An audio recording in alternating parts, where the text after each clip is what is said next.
Kate, thank you for the sweet times you had and for rescuing me. But I still need to move on. I'm sorry. Please understand. Merry Christmas. Jason.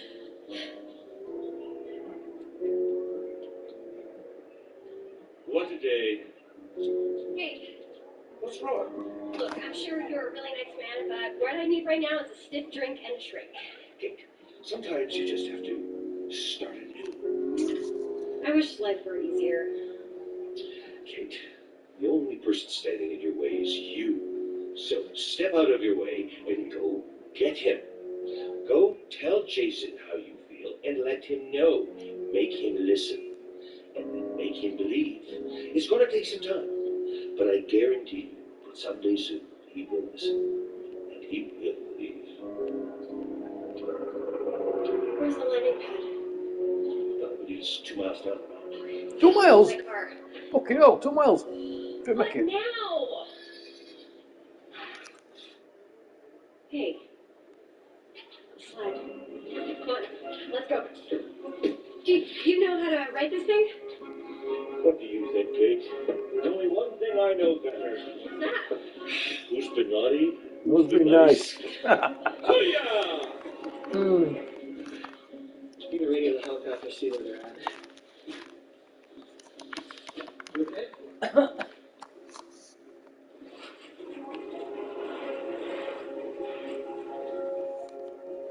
Oh, Jason. Thanks for helping me out. Wasn't me, man. Come on. Kate? Little honeymoon Kate? Yeah. Huh. She's dope, man. Oh, there. Okay, come on. Can't you just make this thing fly? They're horses, not reindeer. I'm sorry that I sent you away. What do you mean? Kate. She's the one for you, bro. That other guy? No way. He's a downer. But, like, when Kate looks at you, it's like someone turned on the Christmas lights. She's all shiny and happy and just feels right. You really think so? I know so. No, Jason? I love you, man. I really do. Thanks. Right there. Whoa, Jason! It's Santa! Brought you Kate. Thanks, Anna. Steve!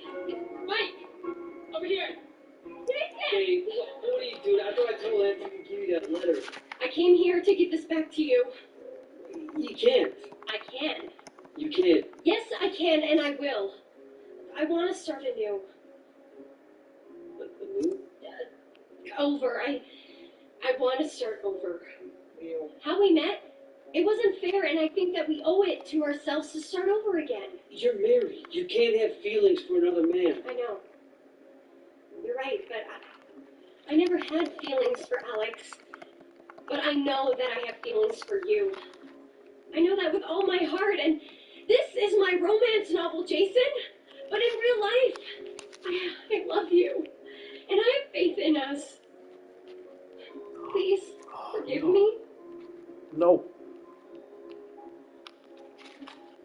They got this, okay, next How time. am I going to be any different from Alex? Well, come on, dude. You two boys aren't even the same species. Give Kate a chance. Kate, I got nothing but a truck full of ski gear. Even if I wanted to, how can I take care of you? I don't care. We'll find a way. I just know that you make me happier more than anyone has ever made me happy. And I want to spend every waking moment with you.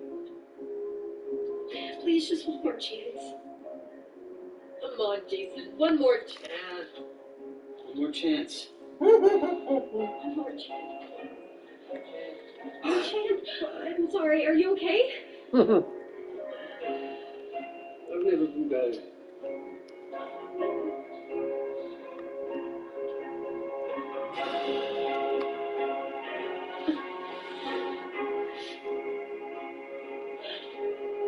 Let's go on a date tonight. I think I'm going to be in surgery. Okay, well,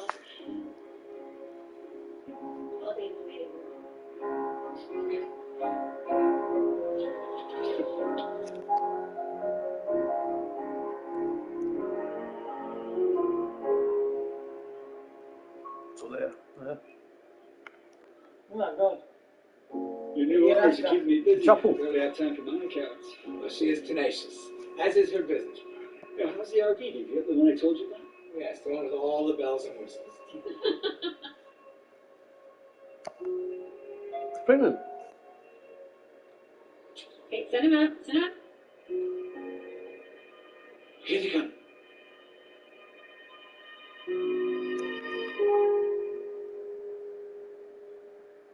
No, not again. Okay, send him out. Send him out.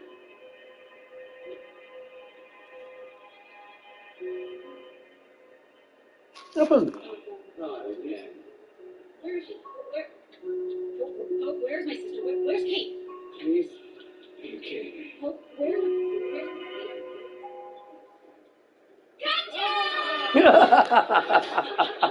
Yeah. I love you.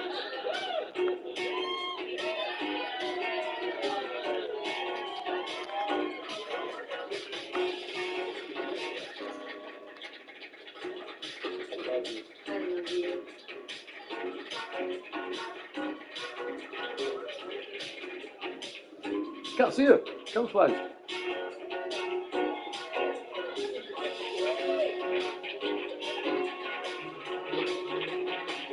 Merry Christmas. Merry Christmas. God, that would go through, wouldn't it? How would he throw? Yeah. Fucking hell. We read down there. Fucking hell, right through that. Where was it? Yeah. Fucking hell. Not a book, though, was it? Yeah, well, he's got to be stood there to do it. Fucking right down there.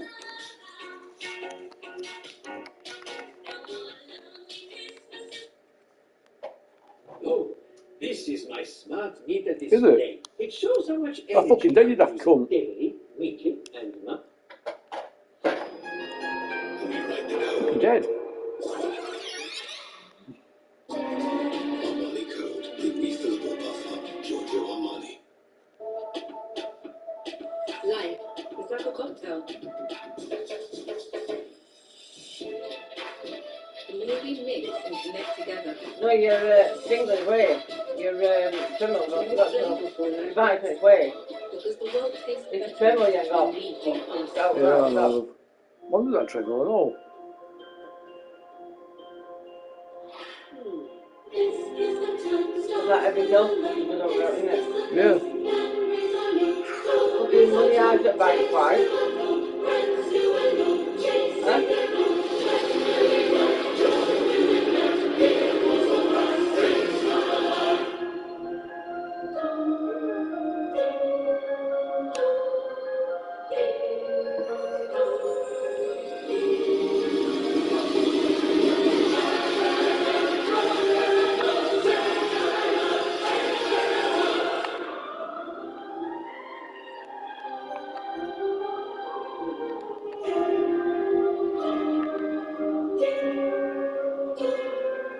Ding dong!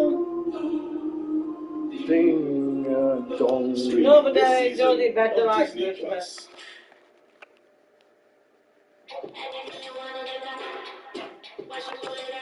Miss that. No good. Knacker. Oh, well, we're better than that. I want you, and I Good. want you forever. Fuck off, huh? Nice to meet you. Join vets Dr. James Greenwood and Dr. Bolu Esso as they guide families through their pet pregnancies, through the nail-biting births, to the heartwarming moments when the young pets find their forever homes. Fur Babies on Channel 4 starts Thursday at 8. Channel 4 Best of Entertainment. Proudly sponsored by Puzzle.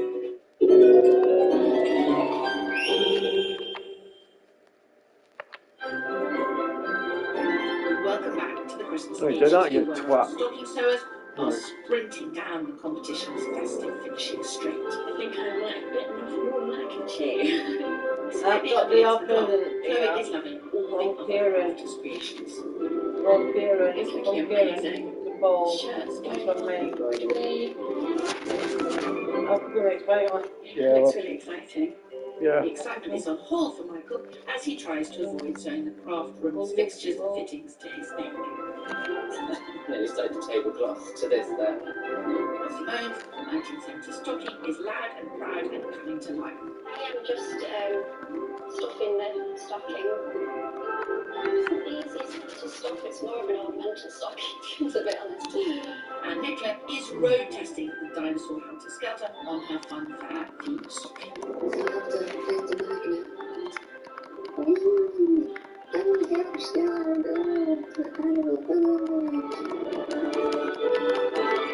As they are finishing touches to their stunning stocking, our judge Natalie has one final top tip for us.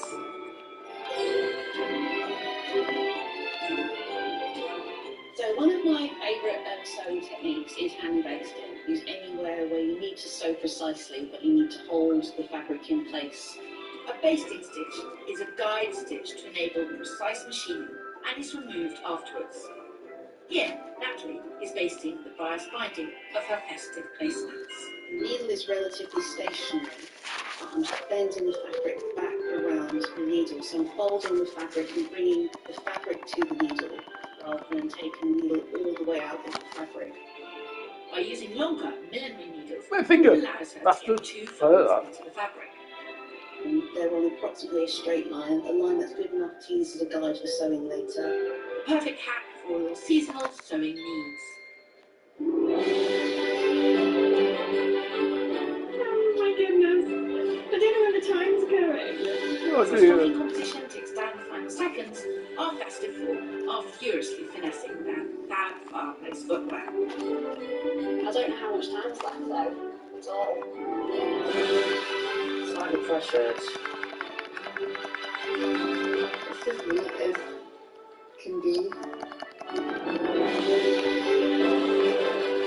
So I've got an hour today. Right, everyone, that is your 4 hours. If you can face it, please take your hands and move them away from the table where I can see them. The competition is finished.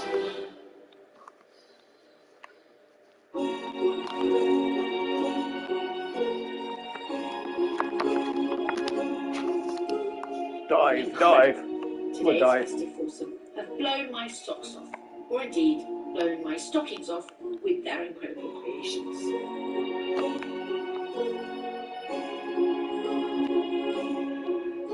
Natalie, Steve, what we have here are 4 completely different stockings. And I'm going to be very, very, very interested to see the results. Yeah, I'm interested to take a look. Yep. Okie doke. Good luck. Thank you.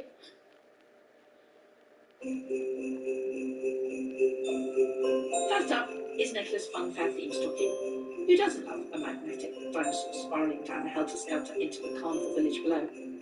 I just hope Santa doesn't get too distracted playing with it. Oh, this is so cute. I love this, and it's really interactive. Oh, this is nice. I like that idea. Always ingenuity is always really nice to see, and you've got these really lovely lights on the camper van. It's really tactile, and it just encourages you to just touch it and really enjoy it. Good. Next is Simone's platform boot stocking, inspired by her love of all things 1960s and 70s. So far, huh? Yeah. The disco ball That's adornment nice. to the crocheted stars running up the leg, it's sure to be a glam Christmas for everyone. Oh, I love this. This is really cute and 70s inspired. So yeah, this person has shown like a multitude of skill really, so they're really versatile and they've got lots of attention to detail. The real sense of fun about this one's also got a lot of character. You can just tell that from all the details they've put on there. They really care and they're very meticulous about what they do, but they know how to have fun with it as well. Fun. Now Girls it's full time of for fun. Michael's Hawaiian-themed shirt stocking combo to come onto the judges' spotlight. A fun print adorned with jingly embellishments and topped with luxuriant fur. The surprise of the hidden shirt inside is an added delight. Oh, this is nice. I can see lots of attention to detail again. So they've really brought out the imprint in the fabric and just made it more 3D by just stitching little beads and buttons on, and really quite cheeky as well. I really like that. The outside is like this. Can't wait to see what's inside. Oh, okay. Oh, we've got a whole garment It's a shirt I can see. We've got a really nicely done Revere collar, so that's that's someone who really understands garment construction. And this person's had time to do buttons, holes as well, and they're not easy to do even at the best of times. So the fact that they've got them all on neatly is really something. Finally, Chloe's sea-themed stocking constructed with free motion embroidery using recycled scraps of fabric. The ecological message here is strong. From the fun undersea characters to the texture of the mermaid tail fish scales, there's a lot to love about this design. Oh, this is lovely. Lots of stuff going on here. So we've got lots of top stitching details with applique and textural details on here. Oh, look at this. They're all so tactile. This one especially, I just love the stones here resembling the pebbles on the beach, the fish scales under here, and you've got the lace trim reminiscent of the waves. It's really, really powerful. Now, I love the fact that this is a twist on an old traditional favourite. Natalie is suitably impressed with the work turned in by all 4 of our stocking But it's looking hard to get but pick she which only one. picked one to take home But it's the much looking hard. coveted handmade trophy. Natalie, thank you so much. No, it's not. Judging is What? never easy. It's Before He's our not brilliant one, huh? and kind judge announces its winner, No. just want to remind everybody that getting to That's this it, point compared that way. They're all really beautiful, Oh. but so different as well. There's something to celebrate about each of them. Oh, so yes, as you probably guessed, this was very, very hard to decide. As far as you're concerned, you're all pretty much equal. But I have to choose. I hate having to choose. The winner It's is... me. Hey, pick me, pick me. I'm the winner. Christmas in Hawaii. Oh no, it's me. Not me, that.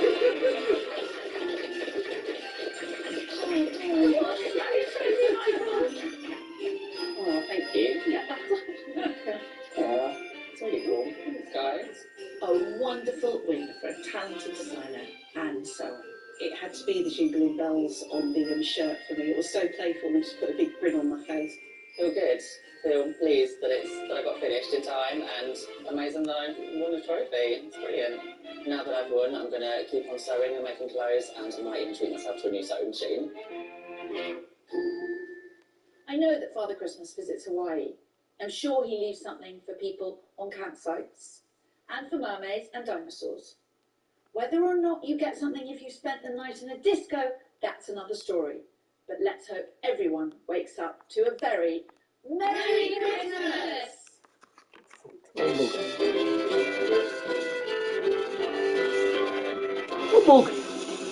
They might cut costs, but I'll be compromising on quality. Get stocked up for the season this Monday night. Join Denise Van Outen for Christmas Secrets of Supermarket Own Brands. Stream or watch live from 8. Over to Truth next, settling bills and settling scores. Gloria. Freedom doesn't wait. Libre, the original eau de parfum and a new Absolute Platine Yves Saint Laurent.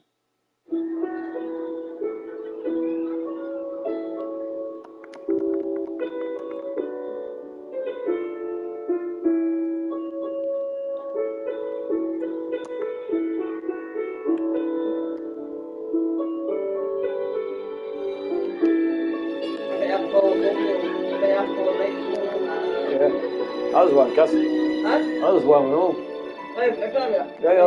Oh, it's looking nice. Fairy Planet Plus here. You don't need one of those long cycles. You get a really amazing clean, even on a short cycle, saving time and energy. Fairy Platinum Plus capsules have a unique formula that starts to work the instant it hits the water, removing tough mess fast. Whee! And switching to short helps you save up to 33% energy per wash. The UK's #1 cleaning performance in witch testing. Wash with Fairy and Hotpoint for outstanding cleaning.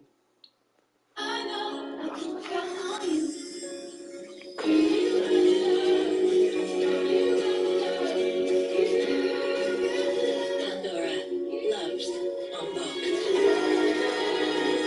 Spend £99 or more at Pandora to receive your free bracelet.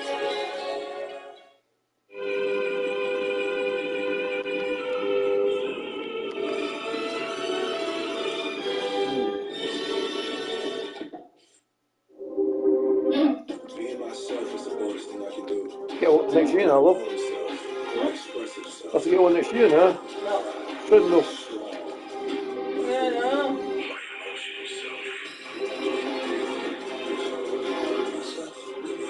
On Black Friday next year. Next on ITV1, it's... What's this?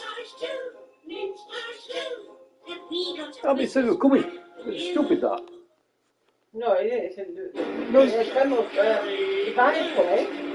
You know, but we've got a date of Trimble, no? On the 8th. On the 8th. And the 9th, it's not good.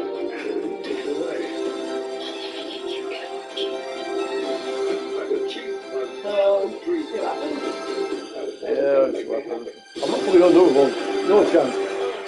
No, not again. Four-part drama. Stream now on ITVX. Now the latest ITV news in the calendar region Okay. with Ian White and Lisa Adler. Oh, fuck's sake.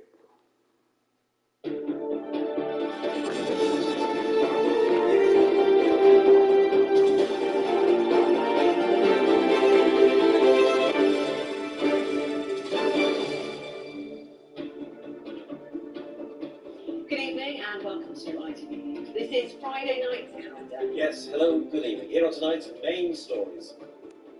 This is calendar. That's fucking notes. The journey continues. Marathon man Kevin Sinfield hits the streets again in his latest and toughest challenge for friend Rob Burrow and the whole MND community. It's such a marvellous person. Like him, he don't make it. Right. But you don't see why it all by the time, won't it? He's part in MND and he's done such a lot. He does that. It's just It's just awesome. Oh. yeah. He does more territory, doesn't he? Don't he? You don't say fucking, he can bring up the thing to the, my money. He wasn't right on. Have the story of the day. Yeah. Also on calendar tonight, It's worth about 4 million. Leeds Park offer a £1,000 reward. Hey, it's still not done. Much-loved Swans Huh? Jack and It's still not Vera done. were shot to death. Oh, freaking hell, but pellet. Pellet gun.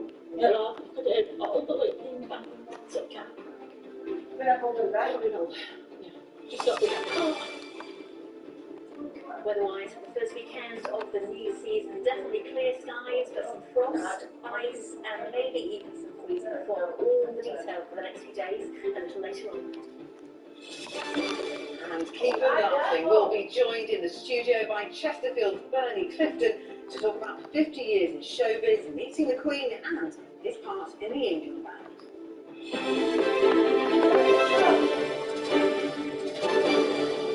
What? So first tonight, What? the latest challenge for Leeds Rhinos royalty Kevin Yeah, it's Sinfield fine. continues his epic fundraising mission to promote a new Oh, yes, please, Gaz. Of course, inspired by his great friend and former teammate Rob Burrow, who's Please, diagnosed that's with a note. MND No. tireless campaign Oh, I am to nuts. support the cause. Thank you, lovely dog. Well, and Oh, one it's MND the was heading pieces in now. this morning to wave Kevin off on the first part of the challenge, which will see him run 7 ultramarathons in 7 days across 7 Nuts, all there, all nuts. Shit, Exactly getting shot. hours ago. Chris Dawkes was there, and Chris is there for us now. In fact, and Chris, this is Kevin's 4th challenge, and arguably the toughest, isn't it? Yeah, these challenges are doing something of a festive tradition, aren't they, alongside the John Lewis advertising prize and also I'm a Celebrity, Get Me Out bit. But I've got to tell you, Ian, these challenges are tougher than any sugar try you could ever dream up, aren't they? The latest, a 27.2 mile ultra marathon every day for 7 days across Nuts, seven all parts there, all of the nuts. UK. It started this morning at a very chilly Headingley Stadium where, of course, Yeah. Kevin and Rob made Yeah, their it tastes names nice, doesn't as rugby league players. Yeah, it really does. Tastes like nice. This is how the day unfolded.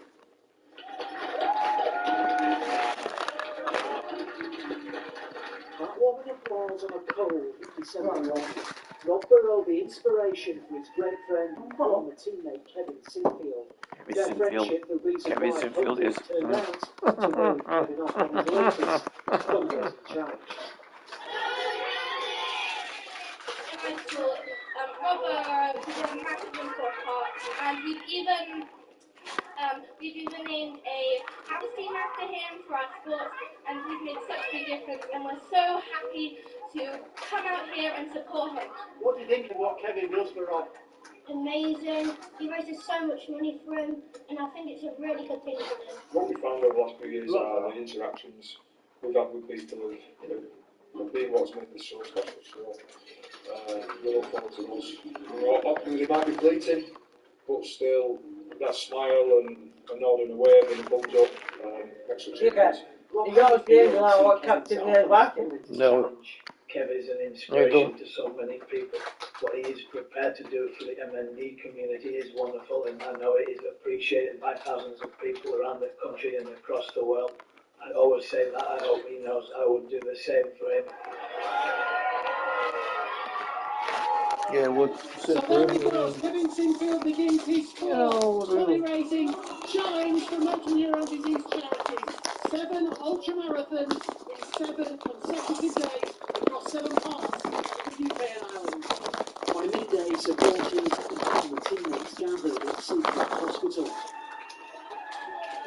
It's where the new £7 million MND centre will be built. Much of that funding thanks to Kev. Oh, it's absolutely amazing, and I'm so grateful to everybody here. And Kevin has been raising funds for the centre from the day I spoke to him about it, and that is just absolutely inspiring. I'm very excited about it. Next stop, Barrack in Elmet, where supporters line the streets to show their support. He's such a marvellous person and a lovely friend towards Rob.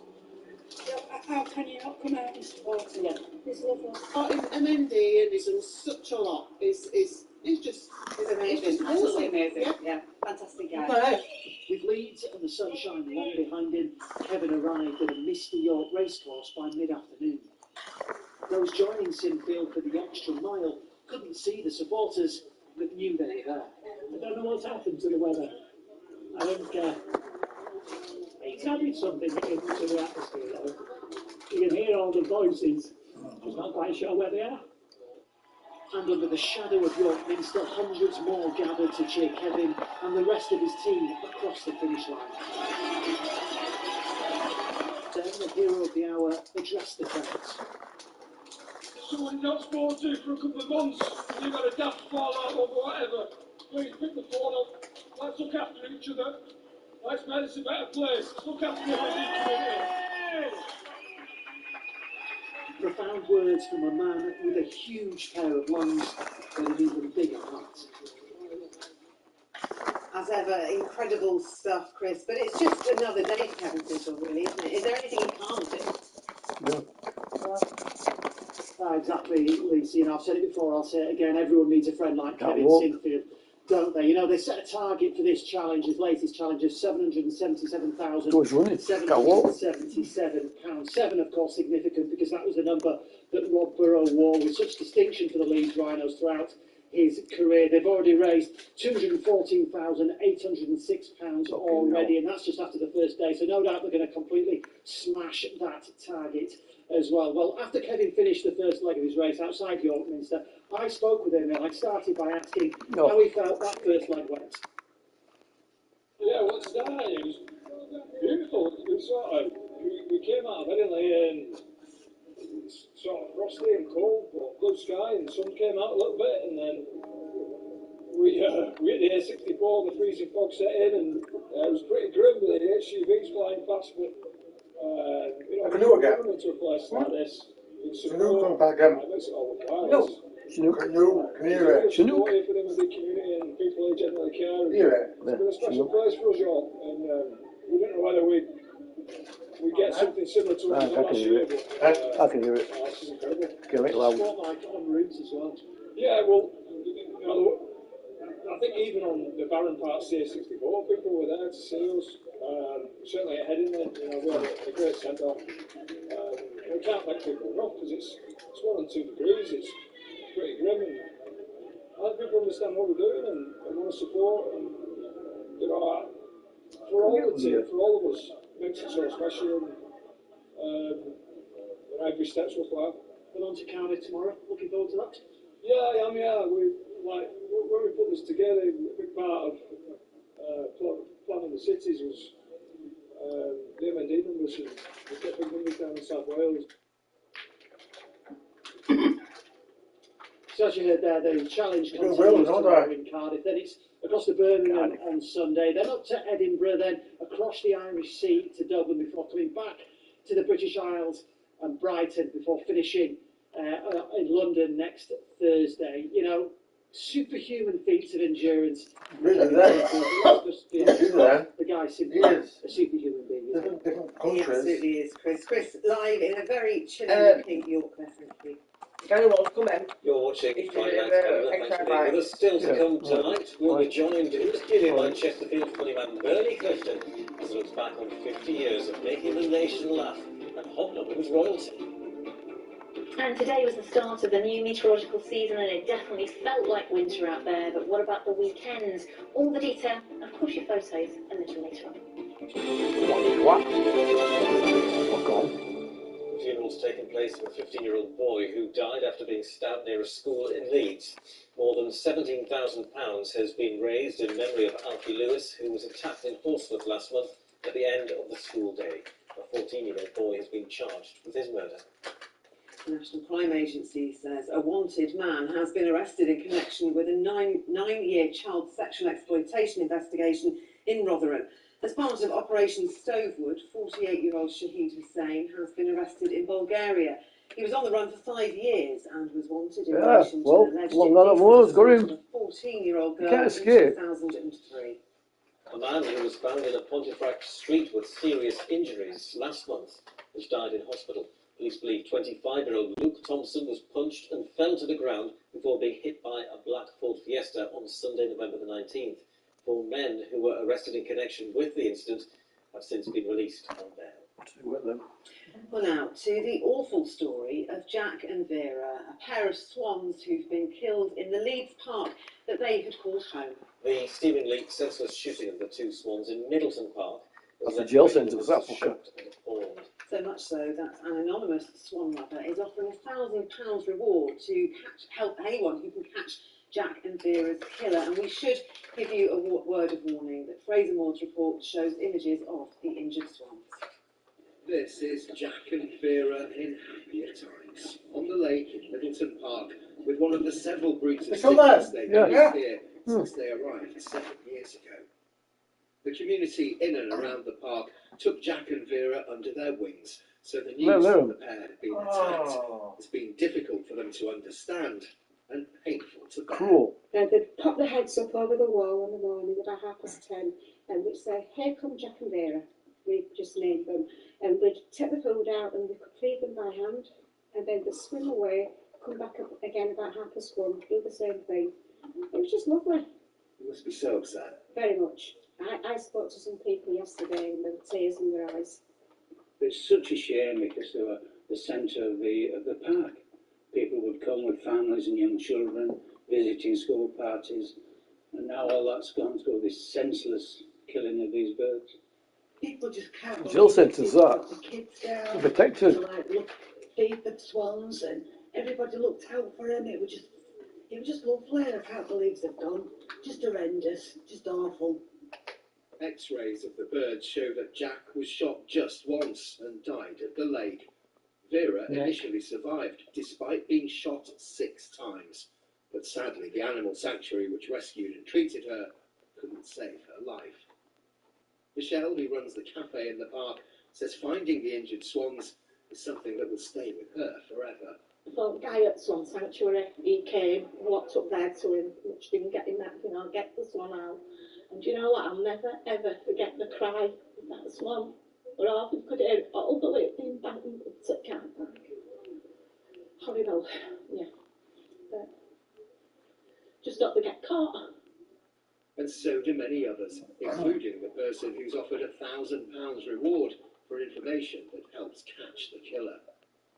The killing of the swans has been reported to West Yorkshire Police, and the Leeds South policing team are now investigating criminal offences. Anyone with information is asked to contact them. And as the hunt for those responsible goes on, this beautiful park will always feel a little less beautiful for the loss of Jack and Vera. What's going on with Jack and Jill? No. Please. Yes, absolutely sickening crime. I'm sure that if you know anything about it, you'll get in touch with the police. Now then, in Parliament this week, Bradford MP Judith Cummins revealed that drivers living in the city faced the highest rise in car insurance prices across the whole of Yorkshire last year. The average premium standing at a staggering £879. Now, insurers say it's because of inflation and also the cost of raw materials like metal and paint going up. But our reporter Raheem Rashid has been finding out if companies are simply trying to make more money and also how you might save some on your next quote. Car insurance prices have risen sharply over the last year, with drivers now being quoted up to twice as much for their previous policies, costing some hundreds of pounds more. In Doncaster, one garage owner says inflation is to blame, and cars are becoming ever more complicated and expensive to repair. Car insurance has gone up because cost of parts. There's so much expense now, so much technology in new cars, and they're so expensive to repair now when they've had an accident. The workshops, the garages, the cost of electricity and gas. Yeah. We just invested £3,000 in LED lighting. My bill originally was £8,000 a year. Figures show the cost of car insurance has shot up in the last 2 years, with the price of premiums rising by 53.4% in the year to July, compared to an increase of 14.5% the year before. But with inflation peaking at more than 10% earlier this year, the Association of British Insurers insists there are other causes of increasing costs and that there's a big difference between quotes and the final price that drivers have to pay. So our premium trackers, Yeah. which are only My shoulder. which looks at actual premiums paid. So that's obviously higher than the 10% we quoted, but also claims costs are higher as well. So repairs costs have gone up by 32%. New vehicle replacement vehicles have gone up by 47%. So there's some massive increases in claims costs for insurance. Nobody wants their insurance premium to go up, as I said before, but we advise people to shop around. There are still prices out there. One finance Well, expert it will. tells the complaining Well, it will. Carol says No. we need to do just that. Look around, Oh, wow, ring companies wicked. up and haggle. You definitely Look at be it, looking at renewing your insurance or going with another company 3 weeks before the due date. And I can tell you categorically that works because my husband did it a few months ago, didn't actually renew it, and then when he went back to the price, it had gone up like lots and lots and lots of pounds. So that's really important to do that. Certainly do all the comparison, go to the comparison websites, look at cashback site, go directly, do all those things, which are very time consuming. And then go back to your company that you're with and say, can you beat this? So you might be able to get it cheaper than the quotes you're getting online. So, while the cost of a quote has gone up, a good old-fashioned phone call to a car insurance company might just save you quite a bit of cash. Raheem Rashid, ITV News. Important advice there. Yes, and I tell you what, Lisa, we've made it to Friday. We have. Which is great news, isn't it, Kerry? Well done, all of us. Yay! Yeah, we haven't got Cold. bombed. It is Cold cold. Friday. Yeah, of course, today was the first day of the meteorological winter, and yeah, the weather came up with the goods, didn't it? It's still very snowy in the tops of North Yorkshire at the moment. This is Malton earlier in North Yorkshire. Big thank you to Nick Fletcher. Nothing says winter like a steam train Steam train. in Goathland. A big thank you. Oh, wow. For showing that. But yes, we said goodbye snow. yesterday to our autumn season, and it has for all of our counties been wet and warm. Windy. They're all in the top 10 actually for rainfall and temperature, and that's despite the past week being, of course, cold. We had the heat wave in September, we had a heat wave in October, and 4 storms, notably, of course, Storm Babette. But yes, we're hurtling headfirst into winter, and we've got all of those winter hazards over the next couple of days or so. Freezing temperatures, we're really going to struggle to get above freezing tomorrow. Hard frost, so sub-zero across all parts of the region as we head through tonight and tomorrow night. Some stubborn freezing fog patches, really annoying, but they will be really slow to clear at this time of the year if you've got them first thing in the morning. And some icy stretches, and maybe the S word. I need to show you that we're still in the cold air all the way through to the weekend. And we have a few fronts sweeping in from the southwest, so potentially a little bit of snow during the very early part of Sunday, hoping for no disruption at all. But this warmer and more unsettled area of low pressure could bring some rain, sleet and snow and mix into the early parts of Monday, and that's still a big question mark, but just something to be aware of and something to take note of if you're watching the forecast over the weekend. But it's Friday, and I like my quirkies. So here is a heron right on the top of Arlene's roof. I think this is a very Lincolnshire. wise heron. It's obviously got the best viewpoint for any of the icy patches It's, below, so it can get its lunch very nice and quickly. And this was Cobra Edge. Well, I can't hear. Of course, it's from I bet they went out at night time, you know. We can't. I bet they did. Of course, Harry. Well, you've got an elf on your shelf, haven't you? We have. I don't know. Yeah, we have got two. Over the first We got some more, I know. Great laugh. I can hear them. If you did, I wonder what you found inside. And of course, a traditional way, isn't it, to start the festive countdown.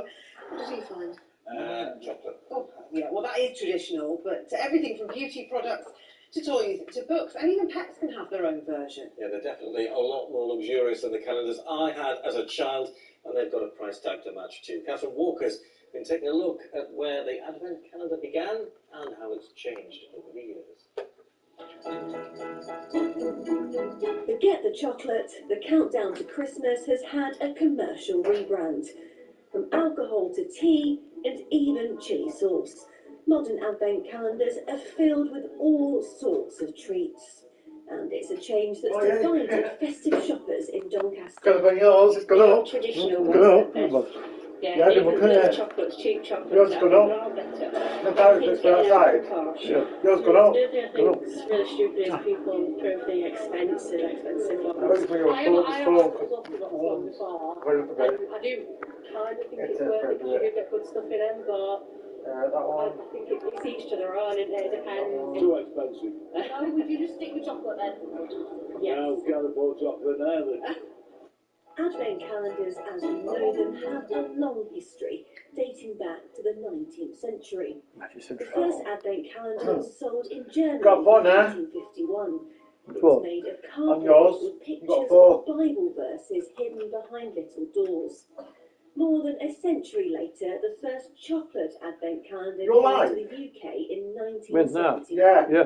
But You're it wasn't alive. until 1993 they actually became Oh, yeah. Oh, yeah, you watch it. Fast forward 30 years to Yeah, 2023 and Advent What you calendars now come in all shapes and sizes. But there are concerns that some of What you these mean? big brands may have forgotten No, why? the meaning of Advent altogether.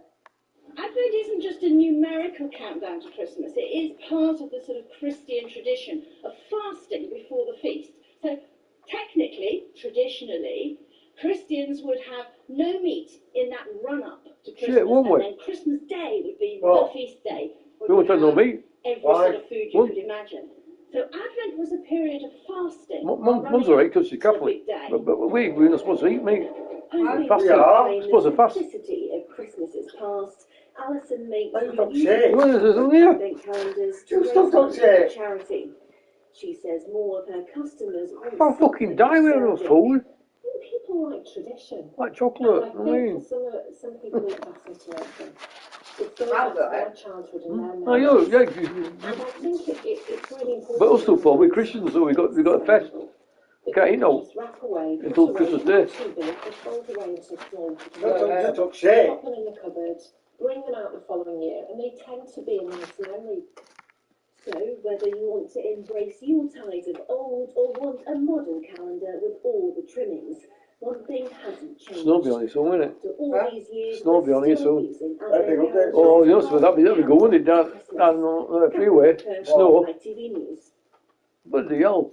Well, now then, Just that skinning. veteran who has become a good friend of calendar over the years.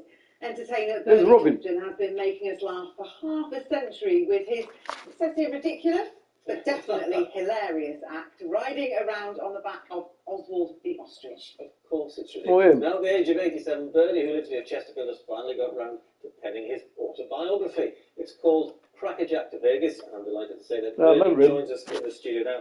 Bernie, you could have dressed up for us.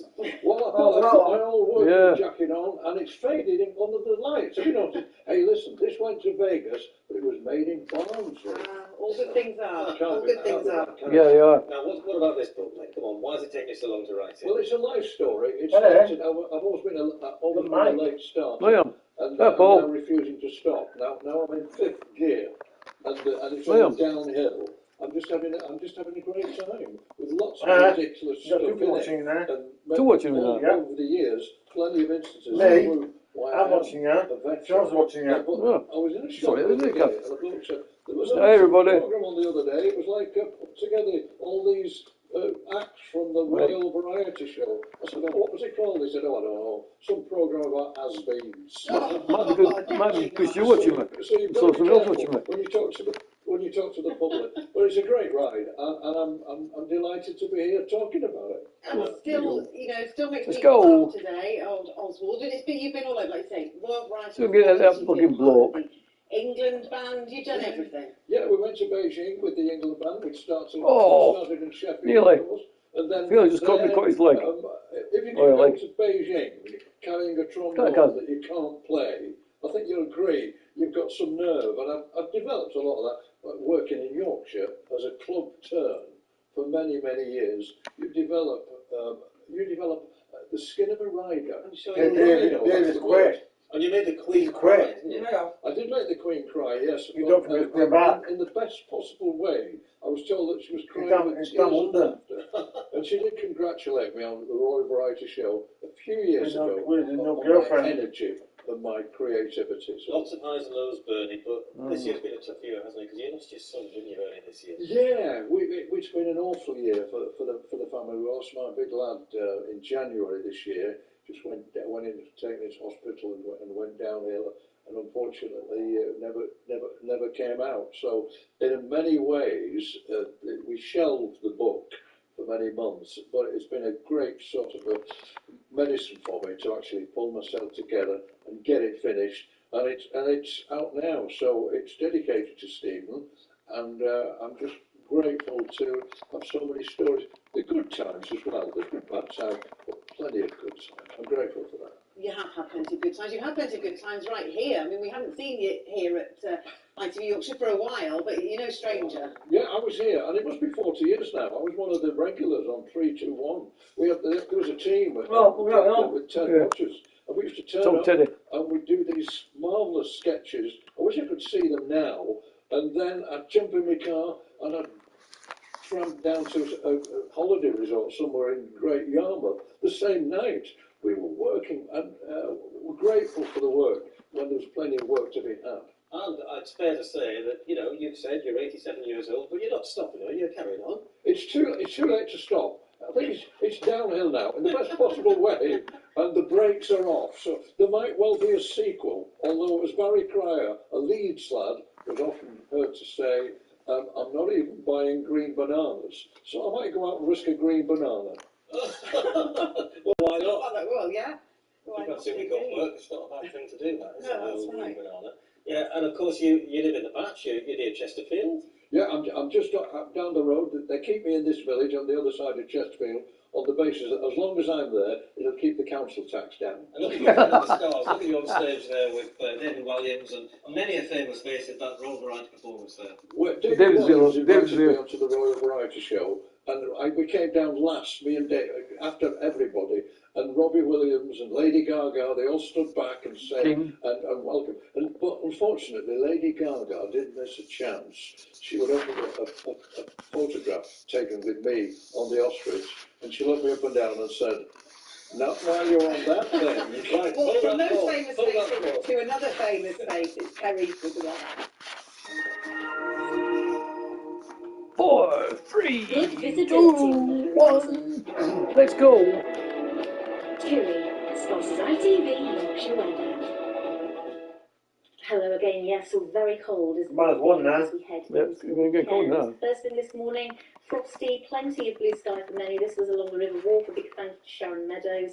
And yes, a hard frost, very slippery for those dog walkers as well as drivers first thing. Yeah, just get fun with the fucking sledge. We can get going. Yeah. But already this morning and throughout the Yeah. afternoon, we've had those stubborn freezing fog patches. Rolling. Keeping doggies rolling. Into the early hours of tomorrow morning. So this was the scene today. Western parts, certainly over the Pennines, getting the best of the clear skies. That low cloud lingering for much of the day to eastern parts, and then out towards the coast, those showers, but now retreating out into the North Sea. So as tonight progresses, it becomes mainly dry, largely clear, with widespread frost.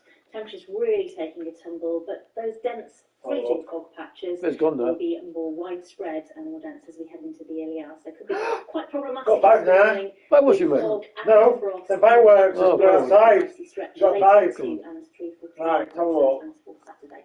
So the chart's definitely blue first thing in the morning. A widespread frost, the risk of freezing fog. It will tend to lift and fit into the afternoon, but a fairly slow process. For most of us, plenty of sunshine, bitterly cold throughout the day. Oh, yeah. Well, And it's gone in, hasn't it? Now, it's got to number dry 2. conditions because those showers Still watching it.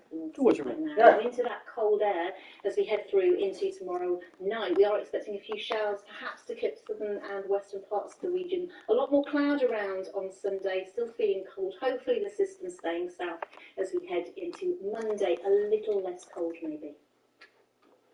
Cheery, sponsors ITV, Yorkshire Weather. Open sesame. There we go, how about that? Cold. Lady Gaga to Lady Kerry. Quite good. Brilliant, very nice. What a beautiful lady. What a beautiful way. From I don't Lady know. Gaga to Lady I'm Kerry. watching a film on YouTube. Thank you for being with us. Have a See great you weekend. later. Bye-bye. Bye.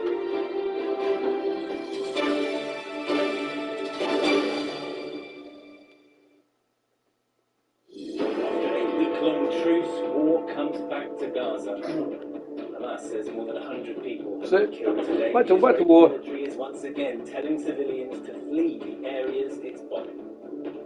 Inaction by those with influence is allowing the killing of children. We'll have the latest on the Trump, diplomatic effort to war restore crimes. truce. Also tonight, the King delivers a warning to the world at the climate summit. But is his Prime Minister listening? The worst football violence in more than a decade, say police, as Aston Villa lodged a complaint with UEFA over the behaviour of Polish fans in Birmingham last night. Fontins says it's closing two more of its holiday parks with immediate effect. Fontins. And Yeah, pushing down. They're slowly going out there. Yeah. Hello. why nursery rhymes? Look at that. Help your Red baby mess, learn to fucking speak. all red mess. All bedrooms red mess. Local road. You're walking out again. But down follow. Keep going. Go on, Leicester brother. Keep going. Leicester brother, that. Good evening. Gaza is once again under bombardment after a fragile Tell 7-day me, but I bet you got them on the Both Hamas and Israel blamed each other for breaching the terms of the ceasefire. We got back now. Look, the fireworks. It's clear outside. It's brilliant, isn't it? Bombing today, Yeah. and aid agencies are warning that the humanitarian crisis in Gaza is now going to get worse. Qatar, which is mediating between the warring sides, said efforts are continuing to renew the truce based on the release of more Israeli hostages and Palestinian prisoners. Our senior international correspondent, John Irvine, has the latest. Take it off. Here we go. It was always described as temporary, but still, the sight of the week-long truce going up in smoke was dismal and harrowing. For more than 100 Gazans, it was also deadly.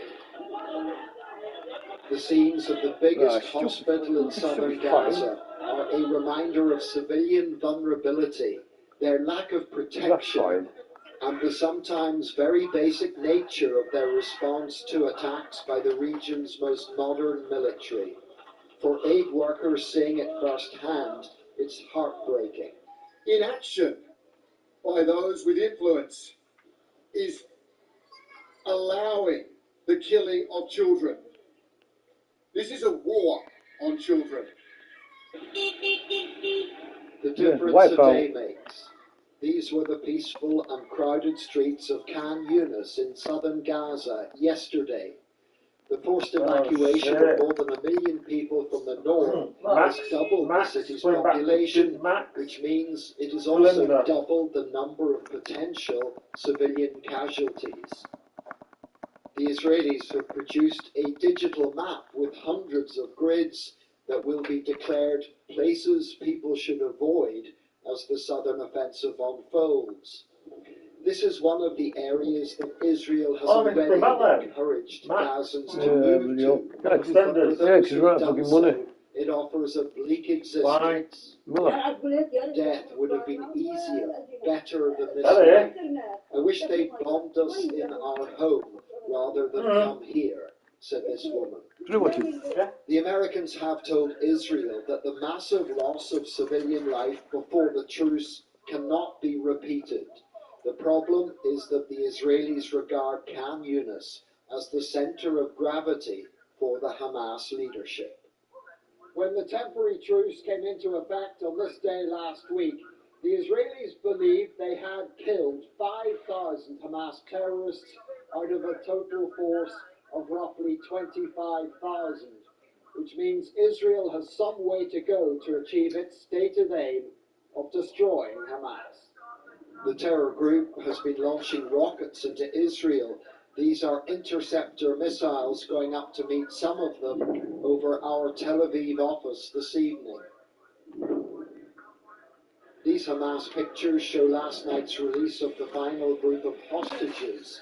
Cynically exploited one last time, they were coerced into expressing their supposed gratitude. They were then driven out of Gaza. The last convoy... If they don't do that, they'll be dead. They'll kill them. So, John, it is back to war for the foreseeable future then? Yep.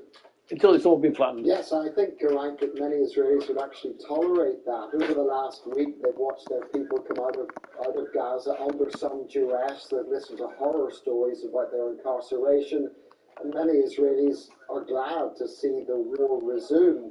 In the meantime, those amazing diplomats who achieved that miraculous truce in the first place, the Qataris, Egyptians, the Americans, they'll be frantically working on a second truce to be built around the release of more Israeli hostages, men, and potentially Israeli soldiers.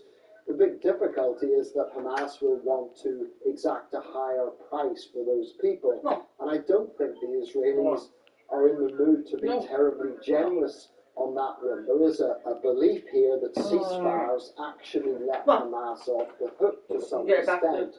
They also don't think it's the promise of more Palestinian prisoners being released from Israeli jails that actually forces Hamas to release Israeli hostages from inside Gaza. They think it's military pressure, the sort of military might, right, that's being brought to bear again, tragically, of course, for the people that... Alan Glasson Gladden, Okay, John Irvine, intelligent. Watching you. Yeah, but I'm offline. The Prime Minister defended Britain's record on the environment today at the COP28 climate summit in Dubai, flying in by private jets. He said no world leader had criticised his decision to delay the ban on the sale of petrol and diesel vehicles. He said the UK was leading by example and other countries should step up. But it was King Charles who gave the opening speech and told world leaders that they are dreadfully far off track from reaching their climate goals. Yeah, we are. Warned that nature is being taken into dangerous, uncharted territory. From the conference, here's our Deputy Political Editor, Anushka Astana. The optics were perhaps a little... Hooray, there look, repay, there. At COP28, he arrived in one plane, his Foreign Secretary in another, and the King in Well, a third. fucking hell. Rishi Sunak flew in after... They should all come together in one plane. Go down climate. To ideological zealots. Who were you talking about? Well, perhaps the people protesting outside my house most recently, but there are people who think that we should get to net zero without any regard to the cost on ordinary families. I don't think that's right. Why?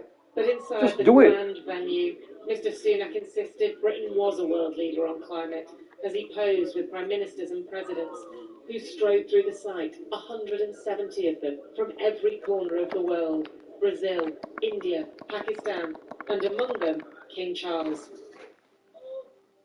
Biding his time to deliver an impassioned opening speech. I've spent a large proportion of my life trying to warn of the existential threats facing us over global warming. Some important progress has been made, but it worries me greatly that we remain so dreadfully far off track. In 2050, our grandchildren won't be asking what we said. They will be living with the consequences of what we did or didn't do. Did you think his words were a wake-up call to politicians?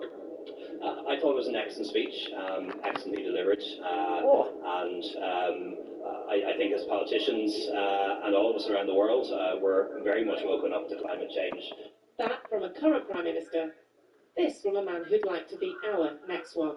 Yeah, him there. It was excellent. He'll do it. Very, very good. Yeah. I know. Very well received in the room. I thought he got it absolutely spot on. As for former leaders, there were plenty of them. Like Jane Cameron's there. I thought it was fantastic. I mean, he has absolutely global leadership on this issue, which is good for Britain, but good for the planet too. Yeah. All of them willing to talk. Can you comment on the King's speech? As for the PM, could he say, hand on heart, that no one he met at COP28 raised concerns about his changes to climate policy back home? Hand on heart, 100% no. Not a single leader that I've spoken to today has spoken about that. Do you know why? I don't think it's Because in the top of most it, of their yeah. targets I are don't less think it is. ambitious than the UK's. But with the world so far off track, there was some scepticism about all the talk. It's really important that leaders understand promises when they work exactly with people. Of course, you've got the worms already. Our planet from warming. Worms. Only with action will Will COP28 deliver that action? US President Joe Biden was notably missing, but his representative seemed to think so. Secretary Kerry, do you believe this will be a successful conference? Absolutely, yes.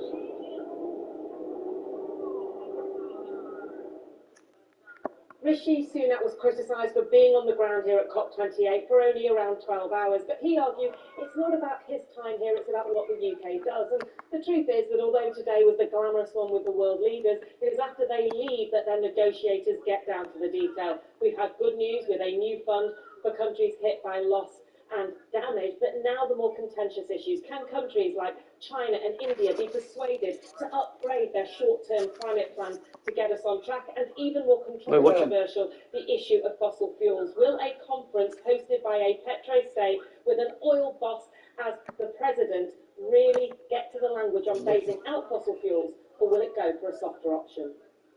Anushka Astana in Dubai, thank you very much. Well, it appears the King wasn't just delivering a message about the climate today. Says he got one. The tie he was wearing was made from small pictures of the Greek national flag. Yeah, none. So none what you meant. What should we read into this then? Geraint, the Royal Well, why Family says none then? rather a lot this week, all Weird. to do with the book and family relations, of course, and I think today finally some relief from them that the focus was on the King's words. And yes, we've just heard he's been speaking about the environment for the best part of 50 years, and so he was today.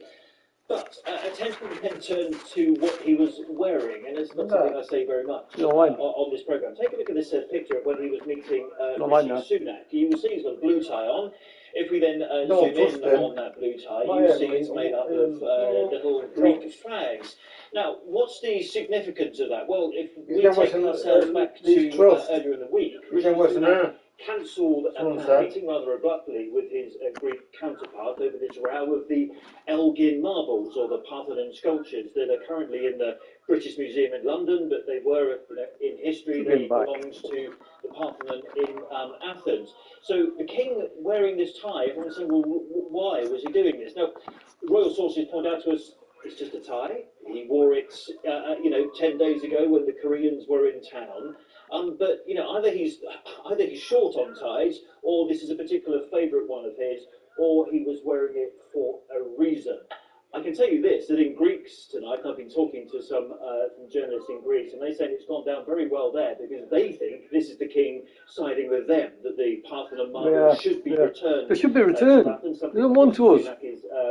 Adamant that marble. It belongs to Athens. There we are. We're talking about the King's tie. We don't do that a lot. But he's not short of them. That's what King said. Thanks, Chris. That's what King said.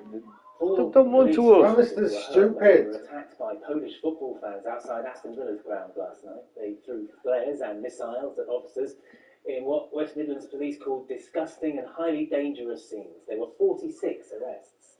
The trouble came ahead of Villa's Europa Conference League match against Legia Warsaw. Matt Ratcliffe was outside Villa Park tonight. Matt, the level of violence there was shocking, wasn't it? Yes, it was.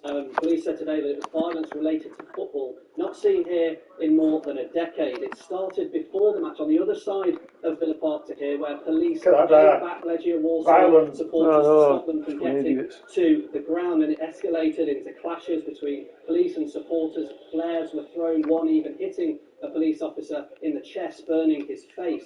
Thankfully, that officer has been discharged from hospital and is at home tonight. Stupid idiots, And later aren't they? during the match, they walked around to the this side of the ground and threw objects into the whole tent, into watching Villa fans. I spoke to the West Midlands Police Federation earlier about the trouble they encountered.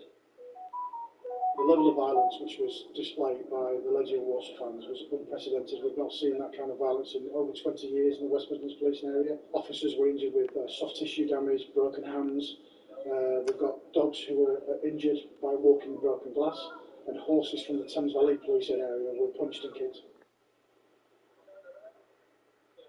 Well, trouble had been anticipated ahead of this game. Aston Villa had reduced the ticket allocation for Legia Walsall supporters after they've been involved in disorder at previous for not going to matches. away in this competition. And there's an ongoing row tonight between both clubs who are blaming each other. Aston Villa say they had very little communication from Legia. For two matches, that's it. While Teaching right, isn't it? Walsall say that if the police and Villa had simply allowed them the original allocation, then no trouble would have happened.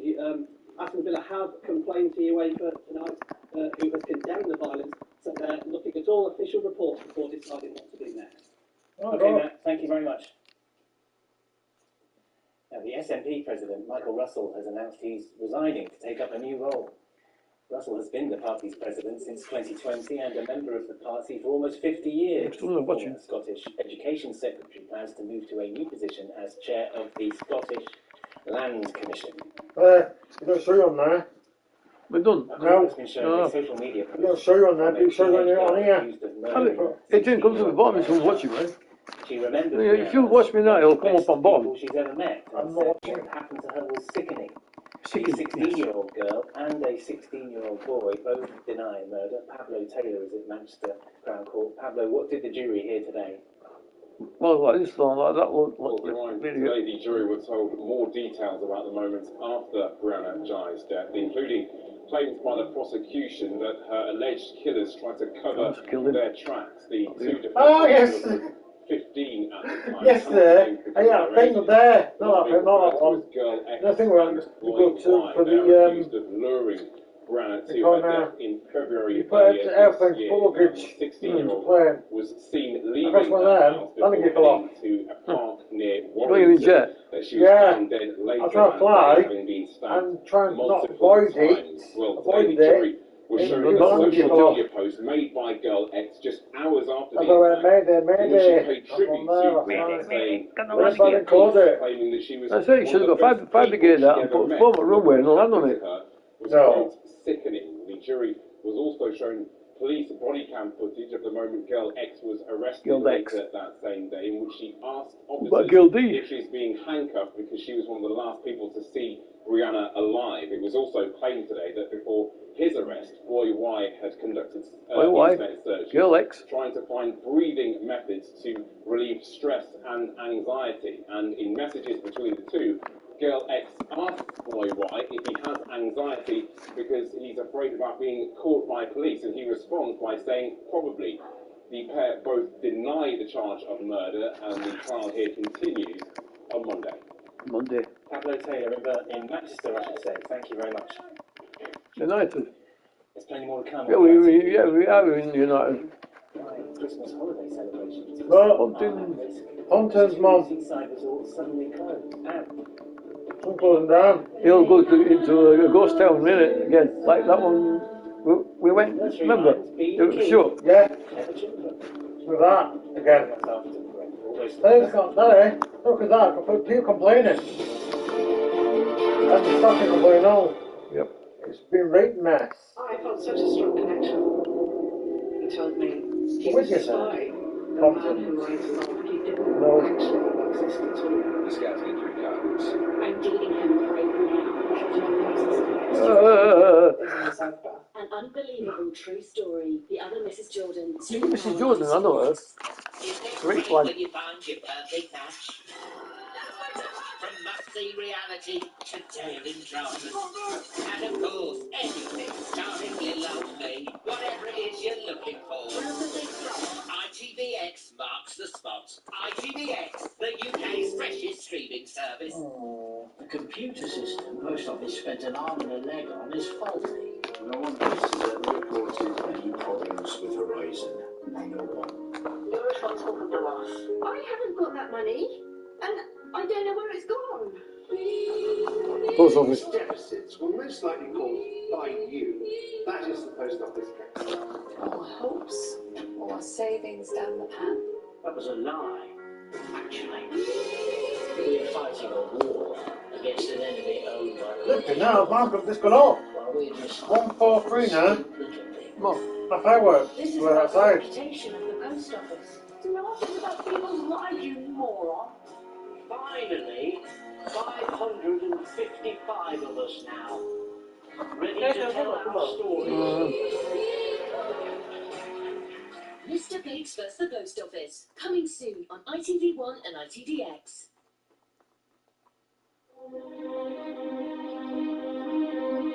JFK. The motorcade begins the 11-mile ride to the Dallas Trade Park. Finally dead. Dead. That's shot. The story of the man behind the camera. JFK, the home movie that changed the world. Stream now on ITVX. I don't know what it looks like. I won't catch this time.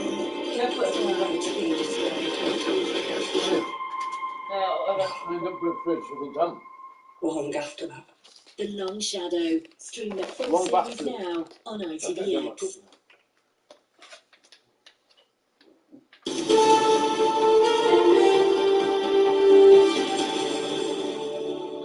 Welcome back. It's still not clear tonight what's behind the decision to close 2 Pontins holiday camps with immediate effect. There were once 30 Pontins resorts in England and Wales. In recent years, that number has been reduced to 6. The 2 being shut down are at Prestatyn in North Wales and Camber Sands in East Sussex. Ellie Pitt is there tonight. Ellie, do you know any more about why this is happening? Not at this stage, Garrett. It seems this has taken everybody by surprise, including the holidaymakers, local residents, and the local council, the local authority, which Pontins actually leases the land from on this site. They said they've been surprised by this announcement, and they've not heard from Pontins or its parent company the reasons behind the decision, how long the closure is going to last, and what their plans are for the site long term. Families have been coming to Pontins Holiday Park in Camber Sands for 55 years. But last night the company announced this and another site in North Wales will no longer be greeting guests. Pontins employees were told the same way as their customers. It was a terrible shock to all of us. Obviously it was a bit upsetting at first. I mean, the whole park, it's like a family. I've loved every minute I've spent working there, and the friends and the relationships you make there are just incredible. So it's just kind of heartbreaking, so we're all going to miss it. A post on the Pontins website and social media says, "We regret to inform you that our parks in Prestatyn and Camber Sands will be closing with immediate effect. Customers whose bookings will be affected by these closures will be contacted by our team and refunded. We apologise for any inconvenience caused." A record label has hosted music events at the Prestatyn Park for more than 20 years. It costs more than £250,000 to put them on, and now they're without a venue. We're flying DJs over from Australia and around the world.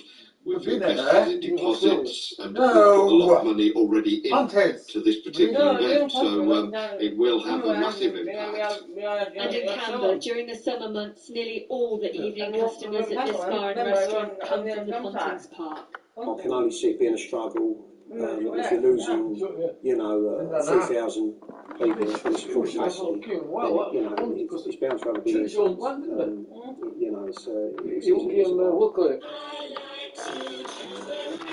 There are 6 Pontins camps across the UK that have been offering families budget breaks for decades, and they still welcome thousands of visitors every summer. But a consumer magazine has voted the hotel chain that runs them the worst in the UK for 11 years straight. The pandemic hit Pontins hard. In 2021, its parent company, Britannia Hotels, reported a loss of £9.5 million. Lost all our money? The following year, it recorded Oh, it's fucking raining now. of more than £33 million. Today, they've given no indication as to the business decision behind closing 2 of its sites. Today, the Home Office has denied wanting to turn the sites into asylum seeker accommodation, which means Pontin's workers still don't know why they've lost their jobs or if the holiday camps will ever reopen. Ellie Pitt, ITV Pitt. News, Full Campus Sorry, Sands. is that it? Well, not Pitt. No, the one thing to make you the one Today, thing. women Sausage in stickers. England can get Thank a you for that. contraceptive pill from a pharmacy without having to see a GP. Pharmacies will have to sign up for the new service, which will bring the country in line with other parts of the UK. And Warrington Borough Council has lost its legal bid to end ongoing bin strikes in a dispute over pay. Household waste collections have Oh, been really? carried out since October the 3rd. The Unite Union says further action is scheduled. Next tonight, why nursery rhymes and, yes, even songs like Baby Shark are crucial to a baby's development. Scientists in Cambridge have confirmed that what tradition has always told us, rhythmic words are the best way for the very young to learn language skills. And that means parents and carers have to keep singing along, as Sarah McKinley reports. Say hello to the sun. Parents singing, babies learning. Listening. Scientists have discovered language is best learned through nursery rhymes because even the tiniest of tots can benefit from them. At this North London sensory class, parents are unsurprised by the report's findings.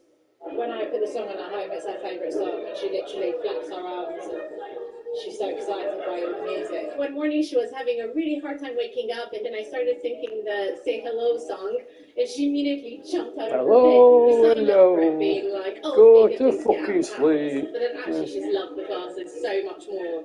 The researchers also say the ABCs are no good for the youngest children. The alphabet is too difficult Like for song. babies who are less than 7 months old, as these children are, but they can learn from rhythm, from rhymes and singing nursery rhymes. It doesn't have to be complicated. Familiar favourites like this one are fine. I jumped in the bathtub.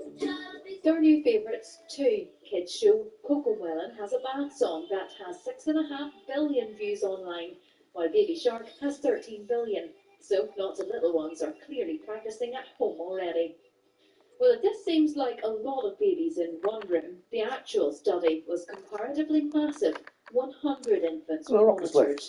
We tracked development as they learned their first words, as they produced their first grammatical structures, and we were trying to see whether individual differences in how well their brains locked onto these rhythm structures in language predicted later outcomes.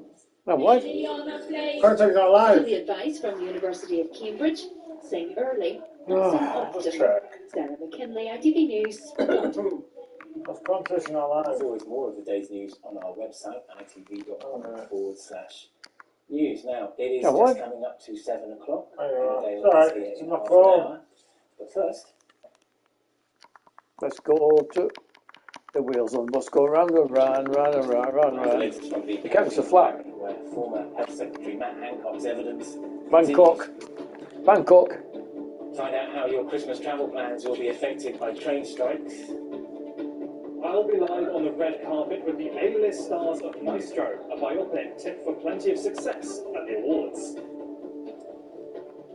The secret of sleep, what we can learn from power-napping penguins. And I'm in Blackpool this evening, where Christmas by the Sea is in full swing, ahead of another night of sub-zero temperatures across the country. The full UK forecast is coming up.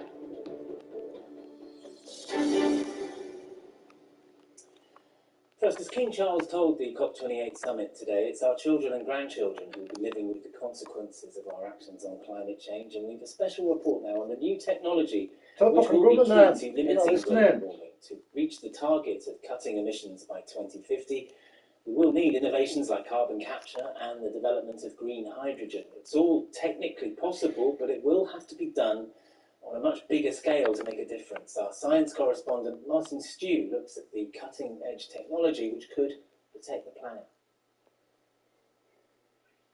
It's their future we're watching unfold. Yep. The power to protect our planet It's from future. climate change is in our hands. So what could we do to get to net zero? Well, I believe we need more renewable energy. Obaid's right. According to the International Energy Agency, more than a third of emission cuts will come from renewables like wind and solar. We need more electric cars and planes. 19% of savings by 2050 need to come from electrification. We need to change our behaviour. A further 11% of cuts are dependent on lifestyle choices we all make. The remaining third is reliant on new technology, often still being developed, which needs to be rolled out at scale and quickly. And one of the big ideas being talked about is to remove the carbon from the air and turn it back into a solid. It's called carbon capture and storage, and could account for 11% of cuts. Captures carbon. How is this working? We can take our flue gases from any of the rigs on site. The solvent captures that CO2, and then we can look at doing various things with that afterwards. That can either be turned into an alternative fuel or even buried or injected back underground. At the moment, it's relatively expensive, though the UK government has pledged £20 billion of funding. The technology is really progressing, so as you deploy more of the technology, it will become cheaper. For now, the issue is scale. If one sultana represents 1 million tonnes of carbon, last year we captured 43 million tonnes. That number is going up, but it is still dwarfed by the amount we emitted. 36,800 million tonnes, or to put it another way, 856 times more than we removed using carbon capture. So perhaps we need to emit less in the first place, and hydrogen could be one option to solve that. Using renewably generated electricity, engineers are able to separate hydrogen molecules from oxygen within water.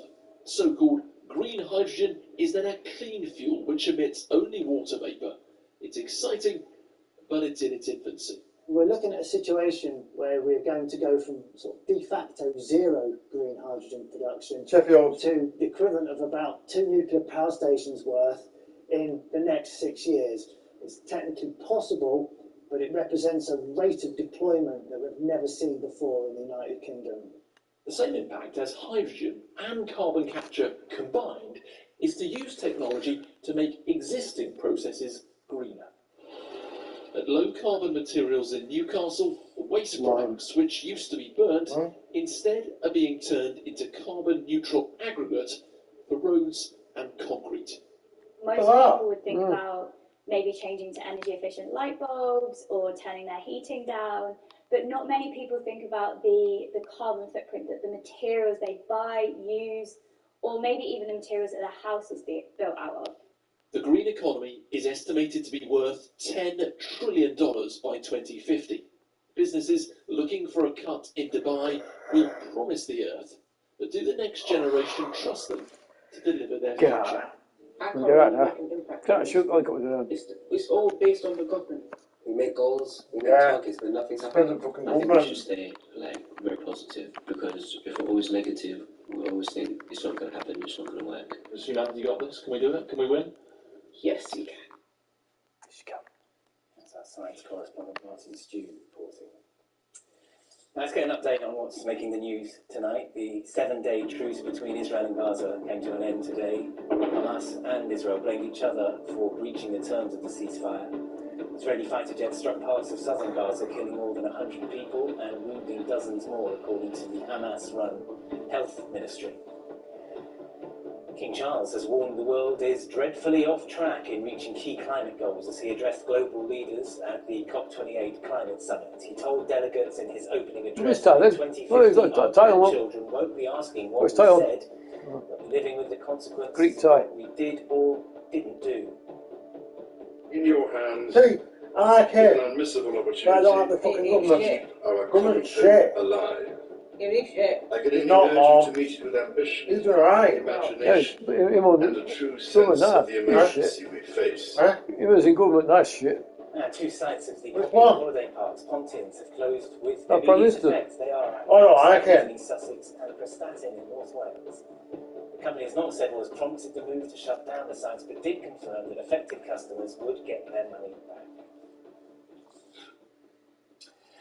The former Health Secretary, Matt Hancock, has defended the discharging of hospital Oh, they patients buy into care homes during the pandemic. Oh, He told the COVID inquiry them. that every decision was a choice with difficult options, and he thought leaving the patients in hospital would have been worse. In England, there were around 40,000 deaths. Or they could buy them. Mr. Hancock was also asked about the affair which saw him forced to quit his job. Here's our political correspondent, Shihab Khan. His name is almost synonymous with COVID, and after days of evidence attacking his Arrested. decision-making character, this was Matt Hancock's okay. last chance to make his case. Mr. Hancock, Today, an admission that if the government had taken action earlier with the second lockdown, huge consequences could have been avoided. I think if we'd managed to bring in an earlier lockdown, we may not have had to close schools second time round as we did because the case rate got so high. But whose fault is it? Well, Matt Hancock says he wasn't allowed in the room when the decision was made, and that others, including the current Prime Minister, pushed to minimise the lockdown. The Prime Minister would be under pressure not to do enough. So repeatedly we had taken action, but it wasn't enough. He also accused some local leaders of putting politics before public health. But as personal criticisms go, this was one he couldn't escape. you obviously transgressed yourself. The lesson for the future is very clear, and it is important that those who make the rules abide by them, and I resign in order to take accountability for my failure to do that. But he was still the Health Secretary for the majority of the pandemic, which meant he had to answer on his handling of the crisis in care homes. In particular, the practice of discharging patients from hospitals into care homes.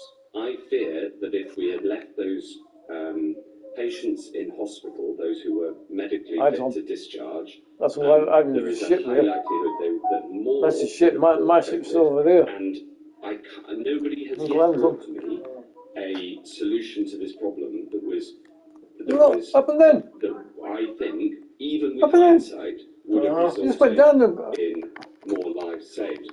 Larry Byrne lost his father during the pandemic. He was at the Oh, inquiry weird. today, listening to the evidence. It just beggars belief. I just feel that is our government leading our country, and Matt Hancock, I just don't know how he can sit there and do what he does, knowing that so many people he's let us down. Something the former Health Secretary doesn't believe he's done. As Matt Hancock leaves, having given us his side of the story, trying to fight for his reputation, it's clear there are still plenty of people who are not happy with both his decisions and behaviour during the pandemic.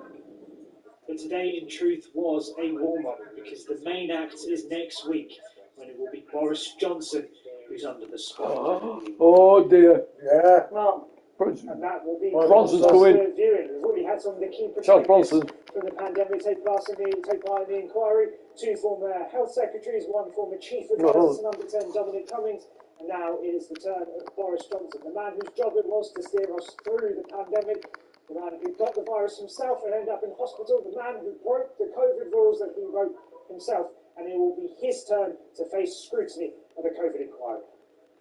Shihab in Westminster, thank you.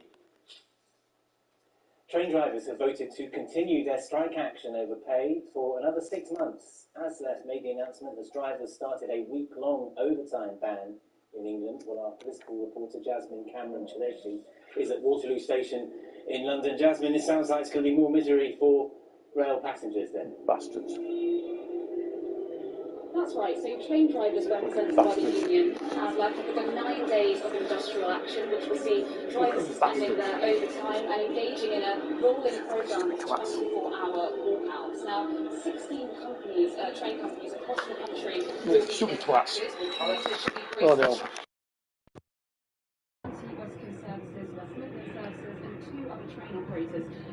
I better find down the road. Well, no, when you said it, love. I am sarcastic, yeah.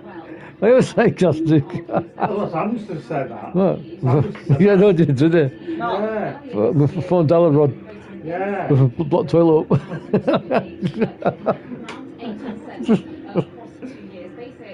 Oh dear. To be flashing. Well, see that disco line. Mum wanted some, but she couldn't get none. Yeah. Oh, fucking dog! Yeah. Well, Well, you can have No, yeah. 2022, there was some hope that things were coming to an end. Oh, yeah, we're in the mine. Oh, there you go.